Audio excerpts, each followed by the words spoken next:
Doctors seriously struggle to correctly diagnose Parkinson's disease, a new study shows.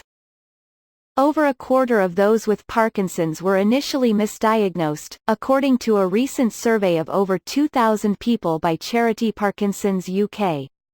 And in many cases, the misdiagnoses can have serious health consequences. For 26% of respondents, doctors initially linked their symptoms with something else, the Guardian reports.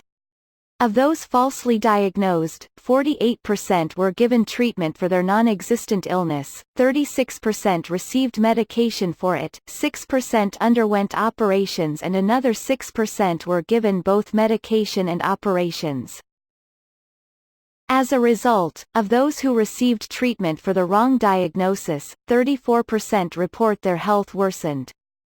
Women and people aged 51 to 60 were most likely to be misdiagnosed with Parkinson's, which currently affects more than 10 million people worldwide. For those who were told their Parkinson's was another disease or all in their head, the experience can be devastating. I went to the doctors but no one could understand what was wrong with me.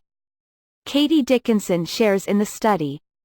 When she began seeking medical help, her left foot had recently begun dragging, a tremor she'd had for years had worsened, and her voice was beginning to be affected, but doctors told her she was making her symptoms up. It took 4 years of appointments and being told that I was doing it to myself before I got my diagnosis of Parkinson's disease in 2018, she says. This was despite a family history of Parkinson's.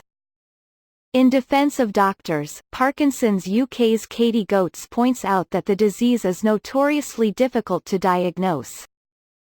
Parkinson's is an incredibly complex condition with more than 40 symptoms, and it affects everyone differently, she says. One of the biggest challenges for Parkinson's research is that there is no definitive test for Parkinson's, and as a result we've heard of people being misdiagnosed with anything from a frozen shoulder or anxiety to a stroke. Their survey, she says, shows the consequences of this, people being left in limbo, with their health deteriorating. Despite the difficulty of making a correct diagnosis, she calls this fate unacceptable. This article originally appeared on the New York Post.